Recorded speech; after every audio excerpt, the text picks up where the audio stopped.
Mon 500 Plus avec le PearStorm ne démarre plus. La cause est la dévalidation d'une des partitions.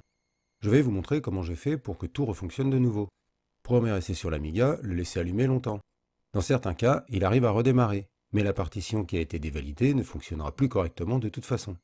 Si au bout de 2 heures il n'a toujours pas booté, il faut faire autrement. Je mets la carte SD dans le PC. Tout cela se fait sur le PC. Je vais commencer par en faire une image. Du reste, c'est bien de temps à autre de faire une image de votre carte SD. Cela permet en cas de problème de ne pas forcément tout perdre. J'utilise le logiciel Win32 Imager, mais il doit sûrement y en avoir d'autres. Son utilisation est simple. On entre le chemin et le nom du fichier, puis lire. Et c'est parti pour un bon moment, le temps qu'il lise toute la carte SD de 32 Go. C'est bon, il a fini de lire la carte SD. Je continue mais avec WinUAE.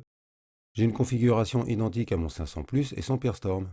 Là, ce qui m'intéresse, ce sont les disques. Je vais lui mettre directement les partitions de la carte SD. Pour cela, il faut exécuter WinUAE en mode administrateur. J'ajoute donc un lecteur. À cette étape, ne vous trompez pas, vous pouvez faire de grosses bêtises. Il faut choisir le bon disque et partition. Voici la liste des disques sur mon système. Il ne faut pas prendre la première partition de la carte SD, c'est celle des MU68. Je vais prendre cette partition qui correspond à mon DH0. Il lui faut le temps de lire les informations. C'est bon, plus qu'à faire add. Et je fais pareil pour mon DH1. C'est du reste lui qui est dévalidé en fait. La partition sur la SD, c'est celle-ci. J'ai donc mes deux disques. Je n'ai plus qu'à lancer l'émulation. Le boot est un peu plus long et ne fonctionne pas forcément si c'est votre disque dur de boot qui est dévalidé.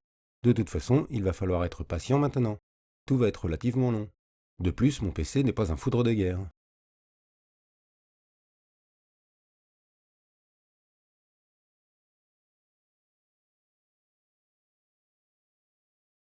Il a donc booté. Mais il n'a pas fini. Pour le moment, il n'y a rien de fonctionnel. Là, c'est l'étape la plus longue. Pour les 13 Go, cela devrait prendre une petite heure. J'avais bien dit que cela prendrait du temps. Donc là, on ne peut rien faire sur l'Amiga. Je ne sais pas si c'est une fonction de WinUAE, mais quand il aura booté, la partition sera entre guillemets revalidée. Ce n'est pas tout à fait vrai tout de même, ce serait trop simple. Je vous retrouve quand il a vraiment booté sur la carte SD.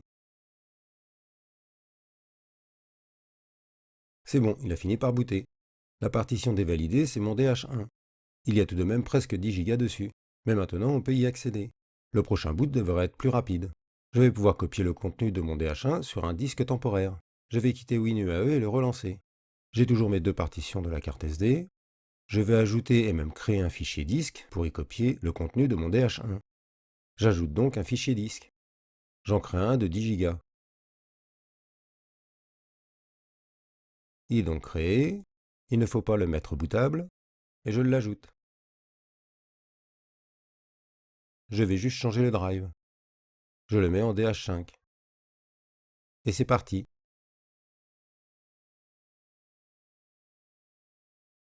Il a donc booté beaucoup plus vite que la première fois. Je formate déjà mon disque de transfert. Je l'appelle DH5. Pas de poubelle. Et les non-noms. Puis formatage rapide. J'ai raccourci le formatage. Maintenant, je peux faire la copie de mon DH1 sur le DH5. J'utilise pour cela Disk Master. DH1. DH5 de ce côté-là. Je vais tout copier sauf le répertoire où il y a le fichier qui a dévalidé la partition. Car il se peut qu'à la copie de ce fichier cela pose problème. Je fais cela quand je sais quel fichier a provoqué la dévalidation. Là, c'est la création d'un icône pour MAM. Ce n'est pas la première fois que ce logiciel me pose problème. Allez, je sélectionne tout sauf le répertoire jeu. Et je copie sur DH5. C'est pareil, cela prend pas mal de temps pour 10 Go. Je vais donc directement à la fin de la copie. C'est fait, tout est copié, sauf bien sûr le répertoire jeu. Je le crée donc sur mon DH5.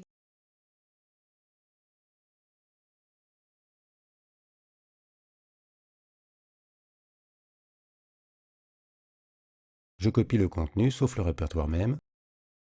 Et ainsi de suite, sauf le fichier qui a posé problème. C'est bon, j'ai tout copié sauf le fichier info. On peut donc passer à la suite. Sur DH5, j'ai bien tous mes fichiers. Ils sont toujours sur DH1 également. Je passe au formatage de la partition DH1. C'est comme pour tout formatage. Je vais le rappeler DH1. Je vire la poubelle. Puis formatage rapide.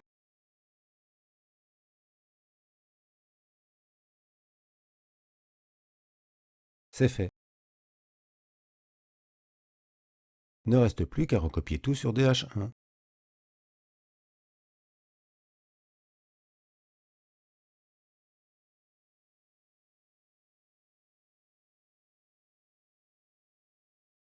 C'est donc une nouvelle fois parti pour recopier presque 10 Go. Je le laisse faire. C'est bon, tout est copié. C'est donc fini. J'ai récupéré mon DH1 avec toutes ces données. Le positionnement de la fenêtre des icônes est perdu, mais ce n'est pas bien grave. Je les réorganise et je sauve le tout avec Amiga plus D. Là, à ce stade, c'est fini. Je peux quitter WinUAE. Il ne reste plus qu'à mettre la carte SD dans l'Amiga et allumer. Cela boot bien, et j'ai testé, tout ce qu'il y avait sur mon DH1 est bien présent et fonctionnel. Il y a peut-être d'autres méthodes pour faire cela, mais c'est celle que j'utilise. Ce n'est pas la première fois que le logiciel iCoinman... Je vais pas y arriver. Ce n'est pas la première fois que le logiciel iCoinman... iCoinian...